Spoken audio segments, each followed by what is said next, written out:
Art and culture में हम एक कदम और आगे बढ़ते हैं। हम science and technology in India की सीरीज़ कर रहे हैं आर्ट एंड कल्चर के पर्सपेक्टिव से, जिसमें हमने science and technology in ancient India का अध्याय अभी शुरू किया है। इसमें हमने शुरुआत में एस्ट्रोनॉमी और मैथमेटिक्स को पढ़ना शुरू किया कि इस फील्ड में हमारे ancient science and technological developments क्या रही। इसके तहत हमने ज़ीरो की पूरी यात्रा कवर की, हमने आर्यभट्ट का, ब्रह्मगुप्त का कंट्रीब्यूशन देखा।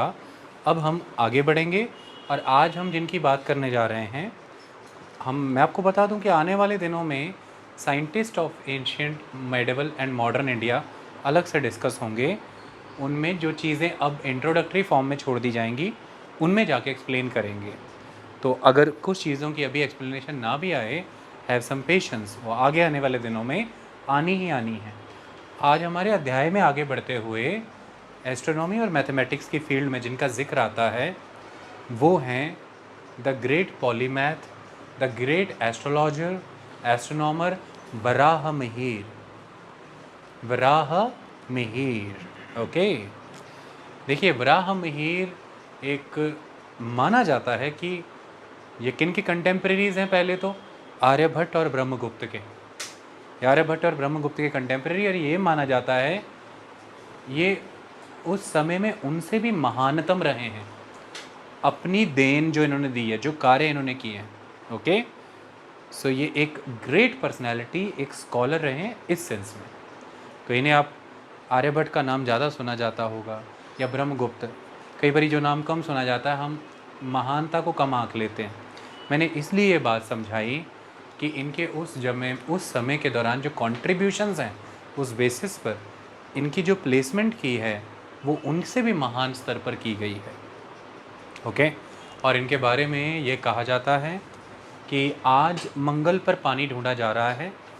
1500 साल पहले इन्होंने ये स्पष्ट बता दिया था कि मंगल पर पानी भी है और लोहा भी है, आयरन एंड वाटर दोनों हैं। बहुत सारी अभूतपूर्व कंट्रीब्यूशन है इनकी, हम उनके बारे में समझते हैं। इनके दो ग्रंथ तो बहुत महत्वपूर्ण है। एक तो हमने अभी पिछले लेक्चर में देखा ही था, वो पंच सिद्धांतिका, जिसमें उन्होंने उस समय के जो कंटेम्प्रेरी अलग अलग सिद्धांत एग्जिस्ट कर रहे थे, उन सबको कलेक्ट करके एक अपना ट्रीटाइज, मतलब कि एक कलेक्शन प्रेजेंट किया आपके सामने, 5 सिद्धांतस, द पंच सिद्धांतिकास। ये सिद्धांत शब्द यहाँ पर बहुत इंपॉर्टेंट हो जाता है, क्योंकि ये सिद्धांत क्यों कहला रहे हैं? ये रीजनिंग पर बेस्ड हैं, ये एक्सपेरिमेंट्स पर बेस्ड हैं, ये ऑब्जर्वेशंस पर बेस्ड हैं। इसके पहले की जो नॉलेज है वो पौराणिक रहेगी। उसमें जो चीज़ें बताई जाएंगी सूर्य ग्रहण के लिए, चंद्र ग्रहण के लिए, हर चीज़ के लिए वो अलग ही मैनर में बताई जाती हैं। लेकिन सिद्धांतों का दौर जब आता है वो उनसे वेरी कर जाते हैं, क्योंकि सिद्धांत एक्सपेरिमेंट और ऑब्जर्वेशंस पर बेस्ड हैं। तो सिद्धांतों के पीछे आधार विज्ञान का है। We are talking about the सिद्धांतास in context of scientific studies. They were the सिद्धांत। ये कोई सिद्धांत है, कोई प्रिंसिपल्स पर चलने वाली चीज़ है जो किन्हीं सेट रूल्स पर खड़ी है, एक सेट ऑफ ऑब्जर्वेशंस पर खड़ी है, सेट ऑफ एक्सपेरिमेंट्स पर खड़ी हैं, कंक्लूजन्स निकली हैं इनमें, ओके। मैं पुराणों और सिद्धांतों का एक एक विषय में जो जो दोनों का अपना इनपुट है, उस पर एक कंपैरेटिव एनालिसिस भी बोर्ड में डिफरेंस के फॉर्म में प्रेजेंट करूँगा कि इस पर पुराण क्या बोले और इस पर सिद्धांत क्या बोले, तो आपको ये समझ आ जाएगा। तो हम इसलिए पंच सिद्धांत इन्होंने दिया। बृहत संहिता इनकी है। बृहत से पता लग रहा है द कॉम्प्रिहेंसिव ट्रीटाइज, द संहिता। इसमें बहुत सारी चीज़ें निकल करके आएंगी। तो जब हम पंच सिद्धांतों की बात करते हैं, उनमें से एक सिद्धांत आएगा, एक पुस्तक निकल करके आएगी, सूर्य सिद्धांत। सूर्य सिद्धांत का ओरिजिनल वर्जन तो आज ट्रेस नहीं हुआ, लेकिन मैंने बताया 12th सेंचुरी में आगे जाएंगे जब हम, तो जिसे मिडल एजेस भी कह लीजिए, तो भास्कर जो है उसको मॉडिफाई करेंगे। वो वर्जन आज आपके पास अवेलेबल है, और उसी सूर्य सिद्धांत पर जो आज आपको मिल तो भास्कर के वाया रहा, लेकिन वो है वराहमिहिर का। उसी के बेस पर आज की डेट में पंचांग विकसित होता है, और पंचांग से ही इम्पॉर्टेंट फेस्टिवल डेट्स और नक्षत्रों की दिशा दशा पता लगाई जाती है। नक्षत्रों को आप सिंपली स्टार्स लिया करें, और ग्रह तो आप जानते ही हैं, द प्लैनेट्स। नक्षत्र वही the constellations formed by the stars. तो ग्रह नक्षत्रों को हम पढ़ते हैं। पंचांग वराह मिहिर के सूर्य सिद्धांत पर बेस्ड है, याद रखिएगा। वो ओरिजिनली ट्रेस नहीं हुआ हमें, तो ऐसे क्वेश्चन स्टेटमेंट्स में पूछे जाते हैं। जैसे कि पेरिप्लस ऑफ द एरिथ्रियन सी नाम की किताब है, वो ओरिजिनली तो नहीं मिली, ओरिजिनली इन द सेंस कि हमें पता ही नहीं किस ऑथर ने लिखी है, मिली नहीं। उसके रेफरेंसेस बहुत लोगों में मिले। उस समय के कंटेम्प्रेरी जो ट्रेवलॉग्स हैं, या उस समय की जो डिस्कवरीज़ हैं, या उस समय के जो टेक्स्ट हैं, उनमें नाम मिलता है उसका।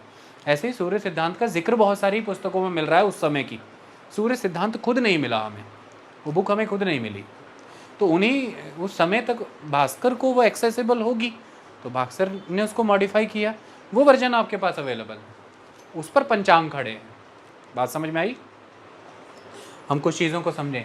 देखिए, ये तो आर्यभट्ट ने ही बहुत स्पष्ट बता दिया था, जो हम पिछली कहानियों से आगे आ गए, कि कोई सांप है वो खा जाता है, द थ्योरी ऑफ सरपेंट, कि वो पृथ्वी को निगल जाता है या सूर्य को निगल जाता है तो ग्रहण हो जाता है।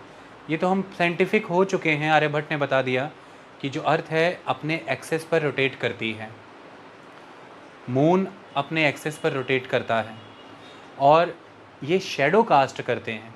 जब अर्थ शैडो कास्ट कर देती है तो तब लूनर एक्लिप्स हो जाता है, जब मून शैडो कास्ट कर देता है तो सोलर एक्लिप्स हो जाता है। ये तो हमने पढ़ ही लिया। रोटेशन का कॉन्सेप्ट यहाँ पर दे दिया गया, एक्सिस पर रोटेट करते हैं, इस सर्कुलर बॉडी की फॉर्म में एग्जिस्ट करते हैं। ये सारी बातें तो हो गई। अब हम आगे बढ़ रहे हैं।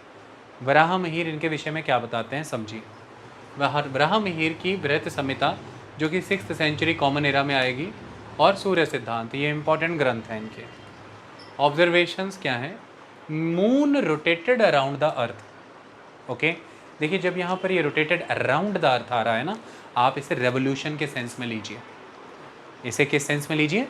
रेवोल्यूशन के सेंस में लीजिए। तो ये कितनी बड़ी चीज़ स्पष्ट कर दी कि चंद्र जो है पृथ्वी के इर्द गिर्द चक्कर लगाता है। तो कैन यू इमेजिन दैट? इससे स्पष्ट हो गया कि मून सैटेलाइट है अर्थ का। Moon is a satellite of earth. और नेचुरली फिर अब एग्जीक्यूट हो जाएगा the concept of casting the shadows. Shadow cast करने वाला कॉन्सेप्ट इंड्यूस हो जाएगा। तो राहु निगल जाता है, केतु निगल जाता है, सांप खा जाता है, असुर खा जाते हैं पृथ्वी को, सूर्य को, खत्म हो जाएंगी चीज़ें। लेकिन बिल्कुल ना समझना, ब्रह्मगुप्त अपनी एक्सप्लेनेशन में राहु की थ्योरी यूज़ करेंगे। मैं पढ़ाने वाला हूँ इस बारे में। कई बार बच्चे इसी तरह के ऑप्शंस को गलत कराते हैं, बट वो राहु को इस मैनर में समझा देंगे कि वो उन दिनों में ऐसी शेप ले जाता है। कवर एक्चुअली वो भी कास्ट शेडो ही कर रहा है, और वो शेप ले गया ऐसी राउंडेड। वो करेंगे, वी विल डिस्कस दैट। तो वराह मिहिर बता रहे हैं कि मून रोटेट कर रहा है अराउंड द अर्थ। तो moon is the satellite of the earth, हम ये कंक्लूड कर सकते हैं। एंड अगली चीज देखिए, and the earth rotated around the sun. देखिए, मेडिवल पीरियड के दौरान यूरोप की अगर मैं बात करूं तो 500 कॉमन एरा से 500 एडी से 1500 एडी तक यही चीज़ चली है कि जो हमारा प्लेनेटरी सिस्टम है सारा, वो जियोसेंट्रिक है। Planets are centred around the earth, sun is centred around the earth. Sun is a star and stars, that sun is revolving around the earth. Geo माने the earth is in the centre, everything is revolving around the earth. You can say in this sense you can say the rotating around the earth. But ultimately आप imagine करिए, उसके 1000 साल पहले जब Copernicus आकर के medieval time में इन चीज़ों को चुनौती दे देंगे कि नहीं, जियोसेंट्रिक नहीं, the reality is the heliocentric, sun is in the centre और planets are revolving around the sun, that is around the star, तो that will be the heliocentric theory। उसके बाद चीज़ें बहुत बदल जाएंगी। पर उसके 1000 वर्ष पहले यहाँ देखिए 6th सेंचुरी के दौरान वराह मिहिर ये बात कर रहे हैं कि moon is rotating around the earth and earth is rotating around the sun. इस तरह से फिर शैडो कास्ट होती है, जिस शैडो के कास्ट होने से ही सोलर और लूनर एक्लिप्सेस होते हैं। ओके, और मैं आपको इसके प्रमाण दिखा देता हूं।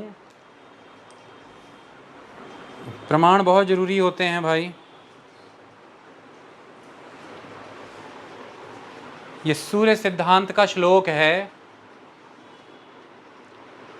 दिस इज द श्लोक ऑफ सूर्य सिद्धांत, श्लोक 11 क्या बोलता है?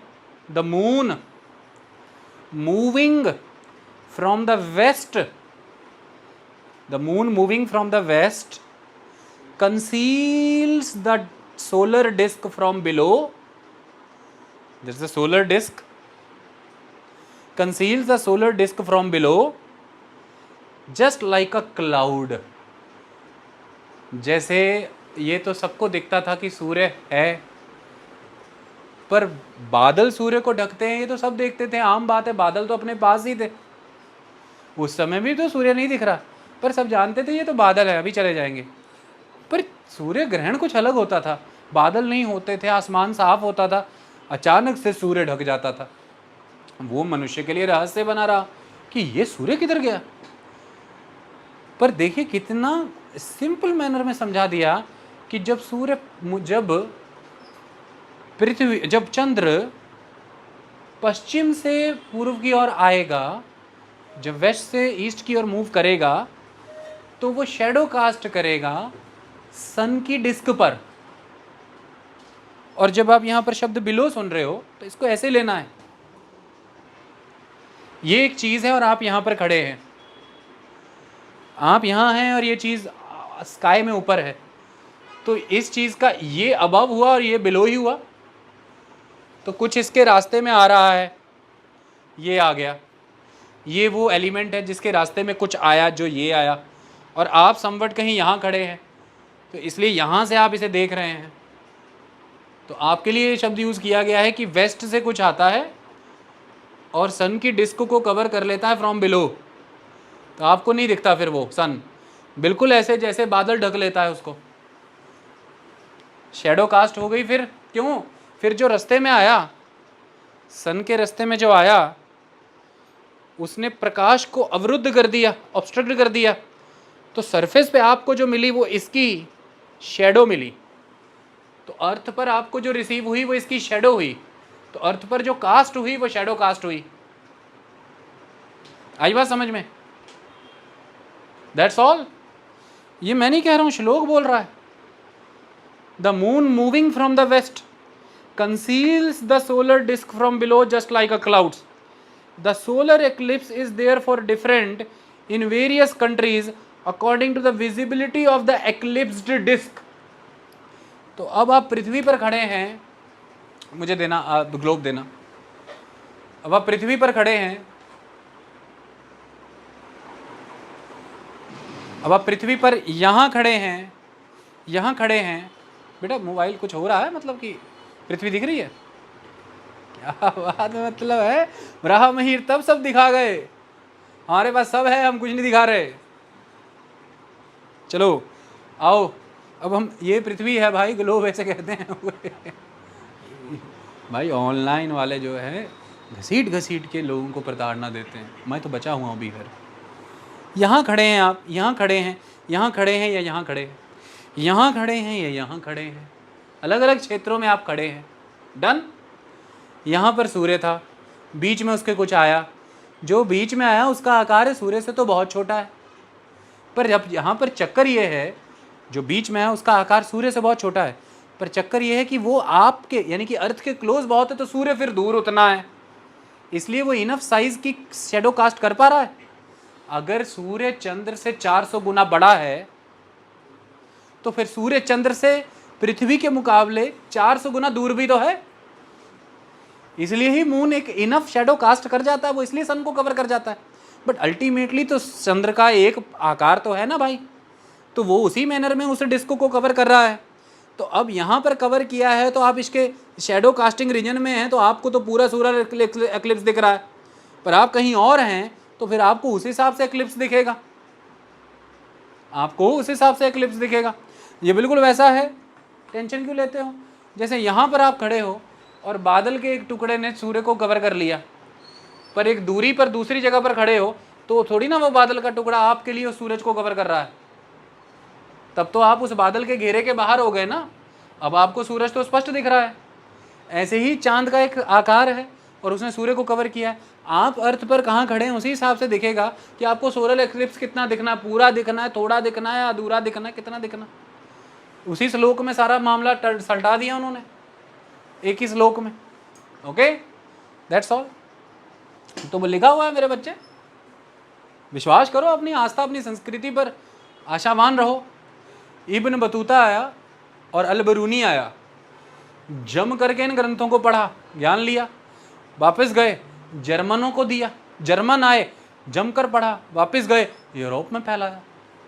यूरोप में स्टडीज़ हुई, 16-17 सेंचुरी में आपके सामने कहानियाँ निकल के आई कि दुनिया तो हेलियोसेंट्रिक है भाई।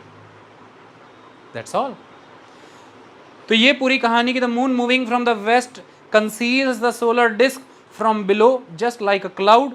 The solar eclipse is therefore different in various countries according to the visibility of the eclipsed disk. Okay, ज़्यादा बोलने की जरूरत ही नहीं। तो इसी तरह से मून अर्थ के अराउंड रोटेट करता है और सन कहीं यहाँ है, तो यहाँ जब योग बनेगा तो शैडो कास्ट हो जाएगी, तो एक्लिप्स हो जाएगा, ये सोलर एक्लिप्स। चंद्र ने सूर्य को ग्रहण कर लिया, खा लिया, सूर्य ग्रहण हो गया। और अर्थ सन के अराउंड रोटेट करती है, सन के अराउंड अर्थ रोटेट कर रही है, और उसके तहत उसी समय में मून अर्थ के अराउंड रोटेट कर रहा है। ऐसे में सन, अर्थ और मून का जब योग बनेगा कि सन और मून के बीच में अर्थ आ जाएगी, तो फिर अर्थ शैडो कास्ट कर देगी। लेकिन इसके लिए एंगल 0 होना चाहिए मून और अर्थ के बीच में, पर वो 5 डिग्री रहता है, इसलिए हर रोज लूनर एक्लिप्स नहीं लगता। एक परिस्थिति बनती है जब वो एंगल खत्म हो जाता है, उन दिनों में फिर चंद्र ग्रहण भी, मतलब उन दिन में चंद्र होना चाहिए, आसमान में चंद्र होना चाहिए, पर है नहीं, वो चंद्र ग्रहण है। कहीं उसे मत चंद्र ग्रहण मान के बैठ जाना कि जिन दिनों में चूर चंद्र घट रहा होता है और घर वालों को कहो कि चंद्र ग्रहण लगा हुआ है। अमावस्या बेटा चंद्र ग्रहण नहीं होती है, समझ आई बात? चंद्रमा होना चाहिए, पूरी पूर्णिमा का दिन है, पूरा पूरा चंद्रमा, पर है नहीं, किधर गया? एक्लिप्स लगा हुआ है। कौन सा? Lunar eclipse. चंद्रमा आपको क्यों नहीं दिख रहा है? शैडो कास्ट हो रही है। ओके, और किसकी कास्ट हो रही है? अर्थ की। किस पर हो रही है? मून पे, और मून अर्थ के पीछे है और सन अर्थ के आगे है, इधर बीच में अर्थ है। और आप अर्थ पे खड़े होकर के मून देखते हैं, क्योंकि सन की लाइट उस पर फॉल करती है, तो उसकी ये साइड आपको दिखती है, वो ल्यूमिनेट होता है। ओके, पर अब जब सनलाइट जा ही नहीं रही मून तक, तो आप अर्थ पर खड़े हो, आपको मून दिख नहीं रहा, जबकि दिखना चाहिए था उस दिन। तो इस तरह से शैडो कास्ट होती हैं। वराह मिहिर ने बताया इसके बारे में, इसमें कोई दो राय है किसी को तो बोलो। तो वो लिखते हैं कि the moon rotated around the earth and the earth rotated around the sun, और इसी के तहत उनकी आगे जा करके कुछ लाइनें आएंगी, वो आप पढ़ लेना, मैं बता दूंगा। अगली कहानी 505 AD में जन्म हुआ ऐसा माना जाता है। उज्जैन के थे ऐसा माना जाता है। ये भी माना जाता है कि ये किसी और जगह के थे, बाद में उज्जैन आए, लेकिन मेन संबंध उज्जैन है। उज्जैन क्यों? देखिए, ये समय था गुप्त शासन काल में, जरूरी नहीं है कि यहाँ पे राज्य गुप्तों का हो, ध्यान से समझना, कंफ्यूज नहीं करना। गुप्त रिजिम है, रिजिम, शासन काल। भारत के उत्तरी क्षेत्रों में गुप्त शासन काल के दौरान ऐसी स्थिरता आई, ऐसी स्टेबिलिटी आई कि स्कूल ऑफ आर्ट्स डेवलप होने लगे, चाहे वो स्कल्पचर है, आर्किटेक्चरल है, पेंटिंग है, इन चीज़ों में विकास होने लगा। जब स्थिरता आएगी, व्यापार वाणिज्य बढ़ेगा, ट्रेड एंड कॉमर्स बढ़ेगा, रेवेन्यू बढ़ेगा सरकारों का, तो गुप्त मजबूत होंगे। तो गुप्तों के जो वासल्स हैं, द फ्यूडल्स, सामंत, वो भी मजबूत होंगे। तो गुप्तों ने डायरेक्टली अपने अंदर बहुत प्रमोशन किया आर्ट एंड क्राफ्ट का, आर्ट एंड कल्चर का। सिमिलरली गुप्त शासन काल के अंदर आने वाले उनके जो वासल्स हैं, सामंत हैं, उन्होंने भी बहुत विकास किया। तो कई बार आप टेंशन खा जाते हैं कि इस बंदे को गुप्त के दरबार में ही होना चाहिए था। गुप्त शासन काल है, लेकिन हो सकता है ना उस क्षेत्र का कोई सामंत, इमीडिएट राजा कोई और हो, व्यक्ति उसके दरबार में भी तो हो सकता है। इसको समझ के चलना है। ओके, हो सकता है किसी चीफ मिनिस्टर ने ही कुछ काम किया हो, लेकिन हम ये कह सकते हैं कि it was the stable period of this and this prime minister. Bharat उस प्रधानमंत्री के अंदर बड़ा स्थिर था। काम हो सकता है मुख्यमंत्री कर रहे हो, समझो इस बात को। तो गुप्त शासन काल की एक प्रॉस्पेरिटी थी, एक स्थिरता थी, जिस समय में उज्जैन बहुत उभरा, विकसित हुआ, और उज्जैन में डिफरेंट स्कूल ऑफ थॉट के लोग आया करते थे, डेरा जमाया करते थे, डिटेल डिस्कशंस होती थी, साइंटिफिक एस्पेक्ट्स चर्चा किए जाते थे, नई नई एक्सपेरिमेंट्स, ऑब्जर्वेशंस, डिस्कवरीज पर बात होती थी, नई नई इन्वेंशंस पर बात होती थी। ऐसे माहौल में उज्जैन में वराहमिहिर बड़े हो रहे हैं, और वह वराहमिहिर के स्वयं के पिता, जिनका नाम है आदित्य दास, आदित्य दास की के सूर्य के पुजारी थे और खुद एक स्कॉलर थे। बचपन से ही वराहमिहिर को सूर्य के प्रति समर्पण सिखाया, और वराहमिहिर का इंटरेस्ट एस्ट्रोलॉजी में बढ़ा। एस्ट्रोलॉजी पढ़ाई आदित्य दास ने, पिता ने, अपने पुत्र वराहमिहिर को। लेकिन जो बड़ा घटनाक्रम हुआ वो ये होगा, ध्यान से समझिए। एकदम जवान वराहमिहिर, अब देखिए कंटेम्परेरी होने का मतलब नहीं कि एक ही साथ जन्मे हों, एक ही साथ जन्म ले जाएं दो लोग, ऐसा नहीं होता है। हो सकता है आप 60 साल के हो और दूसरा 30 साल का हो, तो भी दोनों एक समय में हुए हैं तो कंटेम्परेरी हैं, ऐसा समझ लेना। एक ही साथ फिल्में बना रहे हैं, अगर शाहरुख और अमिताभ, तो दोनों कंटेम्परेरी हैं, पर दोनों की उम्र एक है, ऐसा जरूरी नहीं। ओके, तो जवान वराहमिहिर जब कुसुमपुरा जा रहे थे अपने पिता के साथ, दैट इज़ पटना, तो वहाँ उनकी मुलाकात होती उस समय के एक बहुत ही महान मैथमेटिशियन एंड एस्ट्रोलॉजर आर्यभट्ट से। तो वराहमिहिर आर्यभट्ट से मिलते हैं, और उनके साथ हुई बातचीत के कारण एस्ट्रोलॉजी और एस्ट्रोनॉमी के कायल हो जाते हैं, और उसी दिन ये संकल्प ले लेते हैं कि अब अपना सारा जीवन इन्हीं 2 डिसिप्लिन्स में डिवोट कर दूंगा, अब इसी क्षेत्र में कार्य करूंगा। ठीक है हरप्रीत बेटा, ठीक है, इमेजिन कर पा रहे हो वराहमिहिर को? तो वही लिखा हुआ है कि his father Aditya Das worshipper of the sun Surya, उन्होंने उनको सब सिखाया पढ़ाया। On visit to Kusumapura that is Patna he met Aryabhata. इतनी बात क्लियर हो गई। His astrological skills came to the notice of king Yashodharman Vikramaditya of Malwa. Malwa के तहत ये उज्जैन आएगा। तो यशोधर्मन विक्रमादित्य, मालवा का जो शासक, उसकी दृष्टि में आई इनकी एस्ट्रोलॉजिकल स्किल्स, और इसलिए उन्होंने अपने दरबार में वराहमिहिर को नवरत्नों में से एक रत्न बनाया। नवरत्न कॉन्सेप्ट भारत में बहुत पुराना है, सिर्फ अकबर के नवरत्न थे ऐसा नहीं था, ये बात आपको याद रखनी है।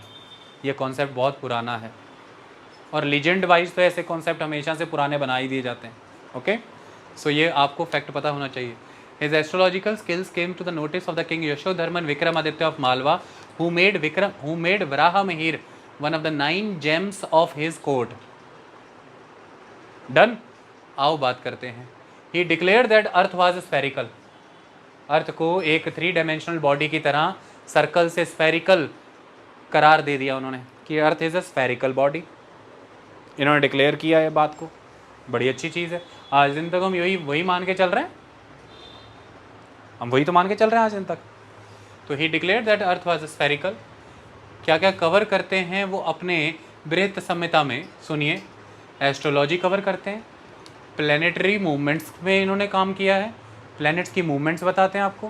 प्लैनेट्स की मूवमेंट क्या, प्लैनेट्स के डायमीटर बता दिए उन्होंने, जो आज काफ़ी सही बैठ रहे हैं। मार्स का डायमीटर बता दिया उन्होंने, ना कोई टेलीस्कोप, ना कोई साइंटिफिक इक्विपमेंट, कुछ नहीं, पर डायमीटर बता दिया। उनकी भी कैलकुलेशंस थी, पर मैंने आपको वो दिखानी नहीं चाहिए, एम कंफ्यूज हो जाओगे, पर बताया उन्होंने।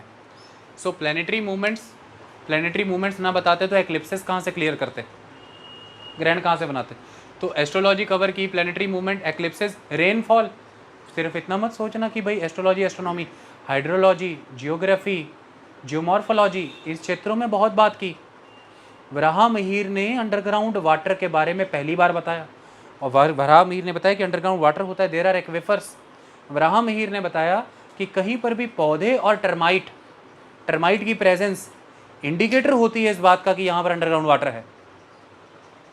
पौधे की जड़ें जमीन के अंदर से पानी खींचती हैं, तो पौधों का होना और टर्माइट्स का होना ये प्रमाण होता है कि यहाँ पर अंडरग्राउंड वाटर है, ढूंढो।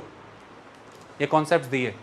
सो क्लाउड, रेनफॉल पर बात की, क्लाउड्स पर बात की, रत्नों पर, नगों पर बात की, जेम्स, पर्ल्स पर बात हुई, कई रीति रिवाज रिचुअल्स पर बात हुई, और डोमेस्टिक संबंध, डोमेस्टिक रिलेशंस किस तरह से प्रभावित होते हैं विचारों से, ग्रहों से, नक्षत्रों से, इन सब पर बात की। ये सब इश्यूज़ पर बात की। कई बार ये पूछा जाता है। It described large number of comets, उन्हीं जमानों में कॉमेट्स के बारे में बता दिया, जितने भी धूमकेतु सब घूमते रहते हैं। सोचो, जबकि आज की डेट में उन चीज़ों के विषय में अभी ये लगभग 100 साल के तहत ही पता लगना शुरू हुआ, उस ज़माने में बता दिया। और ये नासा एक्सेप्ट करता है, किसी ने बताया ऐसा नहीं, वहाँ के साइंटिस्ट इस बात को मानते हैं। आई बात समझ में? डिस्कवरी ऑफ ट्रिग्नोमेट्रिक फार्मूलाज, तो ट्राइंगल का एरिया निकाल करके तो ट्रिग्नोमेट्री का आधार तो रख ही दिया था आर्यभट्ट ने, मैंने पढ़ाया ही आपको पिछले लेक्चर में। लेकिन ट्रिग्नोमेट्री के अलग अलग फार्मूलाज डिस्कवर किए वराहमिहिर ने। वही मतलब वो विकास करेंगे, अब तक के जो उनको देन में मिली हैं चीज़ें, उनका विकास करेंगे। So discovery of trigonometric formulas improved the accuracy of the sine tables of Aryabhata. Aryabhata का जो साइन टेबल दिया गया था, अलग अलग डिग्री पर वैल्यू काउंट करना, उसकी एक्यूरेसी को और इम्प्रूव कर दिया इन्होंने। Defined the algebraic properties of zero, zero की एल्जेब्रा में क्या क्या प्रॉपर्टीज़ हैं, जीरो के operations, plus minus addition multiplication, Brahmagupta के ब्रह्मस्पुत्र सिद्धांत में, ठीक है। जीरो को as a place value in the decimal place value system में यूज करना आर्यभट्ट। जीरो को इस्तेमाल करने के नियम और अरिथमेटिक ऑपरेशंस में यूज करने की अभी मैंने बात बताई ब्रह्मगुप्त। एल्जेब्रा में जीरो कैसे प्रयोग आएगा उससे जुड़े नियम वराहमिहिर, ओके। और नेगेटिव नंबर्स, मतलब भारतीय शून्य पर तो रुके ही नहीं, अभी तक तो दुनिया में यही टेंशन चल रही थी कि शून्य का क्या, जीरो का क्या। कहते शून्य नहीं, पीछे भी होता है, नेगेटिव भी होता है, सिर्फ मैटर ही नहीं है, एंटी मैटर भी है, यूनिवर्स ही नहीं है, एंटी यूनिवर्स कुछ और भी है, पीछे चलते हैं। तो नेगेटिव नंबर्स, ओके। आगे जाकर के माधव मेडिवल टाइम में नेगेटिव नंबर्स पर बहुत खूबसूरत डिटेलिंग देंगे। तो discovery of trigonometric formulas improved the accuracy of the sine tables of Aryabhatta, defined the algebraic properties of zero as well as of negative numbers, negative numbers की algebraic properties. First mathematicians to discover a version of Pascal's triangle. मैं आपको image wise दिखा देना चाहता हूँ, इसकी detail में मत जाइए, आपको पता ही है साइंटिस्ट पास्कल के नाम पर इसका नाम है। आप बाइनोमियल कोफिशिएंट डिराइव करते हैं इसकी मदद से, बस इतना ही समझ करके चलिएगा। ये इमेज ध्यान में रखिएगा। इस तरह से नंबर्स को इस शेप में, ट्रायंगुलर शेप में आप ऑर्गेनाइज करते हैं, ये पास्कल ट्रायंगल कहलाता है, ओके। ये देखिए, ये सारे कोफिशिएंट वैल्यूज निकाली हुई हैं, ओके। 17वीं सेंचुरी में जाके पास्कल इसकी बात करेंगे, और 6th सेंचुरी में वराहमिहिर ये दे के जा रहे हैं। Imagine that. 2nd century, 3rd century, 2nd century BC में आचार्य पिंगला बाइनरी सिस्टम देके जा रहे हैं। 0-1 नहीं आया, फिर भी क्यों, लघु स्वर और गुरु स्वर की मदद से, लघु अक्षर और गुरु अक्षर की मदद से, सोचो। और 6th सेंचुरी में ये आपको पास्कल ट्रायंगल का वर्जन दे करके जा रहे हैं। फर्स्ट मैथमेटिशियन थे इस विषय में, ये फर्स्ट पर्सन है who predicted underground water, derived the true value of equinox. Equinox की ट्रू वैल्यू देखिए, जो जियो स्टेशनरी सैटेलाइट आप छोड़ते हैं, जो अर्थ के साथ, जियो स्टेशनरी, जो अर्थ के साथ अलाइन होकर के चलने वाले सैटेलाइट्स इक्वेटर के साथ अलाइन होते हैं वो, इसलिए तो हमारे स्पेस सेंटर वहीं पर लोकेटेड होते हैं, खास तौर पर जहाँ से वो इक्वेटर के साथ जल्दी अलाइन हो जाएं, उनका ऑर्बिट वहाँ पर बन जाए। उसके लिए इक्विनॉक्सेस का मतलब वो समय, जैसे कि 21 मार्च का समय और 23 सितंबर का समय, जिस समय में सन एग्जैक्टली वर्टिकल होता है on the equator, exactly vertical on the equator. तो इक्विनॉक्सेस की एक्यूरेट वैल्यूज़ निकाली जो आज दिन तक दुनिया की सारी स्पेस एजेंसीज को जियो स्टेशनरी सैटेलाइट लॉन्च करने में मदद कर रही हैं। ये उस समय में किया वराहमिहिर ने। सो and derive the true value of equinoxes valuable of geostationary satellites, मैंने ब्रैकेट में लिखा है। ये फर्स्ट पर्सन किस विषय में? First to mention and explain how each planet in the solar system has been created and centred around the sun. Centred around the sun, कि कैसे हर प्लेनेट क्रिएट हुआ। तभी तो बता रहे हैं कि मंगल पे लोहा क्यों है। लोहा है किसी रीजन से ही बता रहे हैं, पानी है तो किसी रीजन से ही बता रहे हैं। तो फर्स्ट पर्सन थे जिन्होंने बताया ग्रह कैसे क्रिएट हुए और ग्रह कैसे सेंटर्ड है around the sun. Sun is not centred around the ग्रह द प्लैनेट, ग्रहास are centred around the sun. 6वीं शताब्दी में जब यूरोप पूरा जियोसेंट्रिक थ्योरी के अराउंड घूम रहा है, भारत हेलियोसेंट्रिक थ्योरी की बात कर रहा है। सोचिए। Okay, so first to mention and explain how each planet in the solar system has been created and centered around the sun। क्या कहते थे वराहमिहिर अपने शब्दों में? क्या कहते थे? सुनो, कितने वृहद ज्ञान उनका अपने सब्जेक्ट मैटर को लेकर के, और कितनी विनम्रता, लेकिन कितना कॉन्फिडेंस। 3 चीज़ें एक ही साथ, ज्ञान भी वृहद, विनम्रता भी पूरी, लेकिन कॉन्फिडेंस भी है। विनम्र व्यक्ति तब अच्छा नहीं है जब उसकी विनम्रता उसकी कमज़ोरी हो जाए। यदि वो आपको पार लगा सकता है तो उसकी विनम्रता उसकी शक्ति है, मैंने उसमें इतना कॉन्फिडेंस भी होना चाहिए कि पार लगा देगा। तो क्या कहते हैं वो, ये स्टेटमेंट ही डाल करके आपको क्वेश्चन आ जाए, सोचो इन्वर्टेड कॉमर्स में। वो लिखते हैं कि the science of astrology is a vast ocean and is not easy for everyone to cross it. My treatises, जैसे कि ब्रह्म, जैसे कि बृहत संहिता और सूर्य Siddhanta, Panch Siddhanta, my treatises provide a safe boat. Okay, science of astrology एक वृहद सागर है, इसे क्रॉस करना उसके लिए सहज नहीं रहेगा, लेकिन जो भी मेरे सिद्धांत हैं वो आपके लिए एक सुरक्षित नाव का कार्य करेगी। इस पे बैठ के निकल लेना, पार लग जाओगे। ओके, वो लिखते हैं जो मैंने पढ़ के बताया, the moon moving from the west conceals the solar disc from below just like a cloud. The solar eclipse is therefore different in various countries according to the visibility of the disk, the eclipsed disk। तो कितनी सारी चीज़ों में उनकी then है। Pascal triangle की बात वो कर रहे हैं, अंडरग्राउंड वाटर की बात वो कर रहे हैं, प्लैनेट्स का डायमीटर वो आपको बता रहे हैं, मरकुरी पर पानी है वो आपको बता रहे हैं, मरकुरी पर आयरन है वो आपको बता रहे हैं, मंगल के ऊपर उसका डायमीटर वो आपको बता रहे हैं। कॉमेट्स के बारे में उन्होंने बता दिया, उन्होंने ये बता दिया कि अर्थ स्फेरिकल है, उन्होंने ये बता दिया कि मून अर्थ के अराउंड रोटेट करता है, अर्थ सन के अराउंड रोटेट करती है। उन्होंने ही आपको रेनफॉल और क्लाउड्स के बारे में बता दिया, और उन्होंने ही ये बताया कि हर प्लैनेट कैसे क्रिएट हुआ है और वो सन के अराउंड कैसे सेंटर्ड है। That was a contribution of the Varahamihira. देखिए, ये जो दौर हुआ करता था इस समय में मैथमेटिक्स और मैंने बताया एस्ट्रोलॉजी हाथों हाथ चल रही थी। धीरे धीरे आप एस्ट्रोलॉजी से एस्ट्रोनॉमी पर फोकस करने लगे, आप और ज़्यादा साइंटिफिक होते चले गए, और ये दोनों क्षेत्र महत्वपूर्ण रूप में विकसित हुए। हमने science and technology in ancient India के तहत किताब की मर्यादा से जो पढ़ना जरूरी था वो अभी तक पढ़ लिया। आगे साइंटिस्ट इन एंशिएंट इंडिया में जब और डिटेलिंग आएगी तो करेंगे। अब हम आगे बढ़ें, हम मेडिसिन के बारे में पढ़ें, पढ़ना चाहिए ना, वो पढ़े बारे में अब जानते हैं। देखिए क्या लिखा है, डिजीजेज, क्योर्स एंड मेडिसिन वो mention for the first time in the Atharvaveda. ऐसा कहा जाता है 1000 BC 1100 BC के अराउंड जाके अथर्ववेद आपको मिलता है। द पंचम वेद और द चतुर्वेद, ठीक है, कहीं कहीं पर इन्हें पंचमा भी कहा गया है, हम समझेंगे कि वो कहाँ गया है। लेकिन एक बात आप याद रखिए, एक ग्रंथ हम हमेशा से पढ़ते हैं, अभी हमारी स्टूडेंट ने पूछा भी था आयुर्वेद, और वो ये कन्फ्यूज़ कर रही थी कि वो उपवेद अथर्ववेद का है, वही ऋग्वेद का उपवेद है। लेकिन एक बात याद रखिएगा, आयुर्वेद को अथर्ववेद का उपांग कहा गया है। उपांग इसलिए कहा गया है कि वो कहीं कुछ बाहर से नहीं लगाया गया, कुछ बाहर से इन्फोर्स नहीं किया गया। जो द बॉडी ऑफ कंटेंट है अथर्ववेद का, उसी मैटर का जो ये टेक्स्ट है, that is why it is upanga, not the upaveda. It is upaveda, Ayurveda is upaveda of Atharvaveda, इतनी बात, upaveda of Rigveda but upanga of Atharvaveda, इतना याद रखिएगा। अब समझिए, disease, cure and medicine were mentioned for the first time in the Atharvaveda. किस किस तरह की बीमारियाँ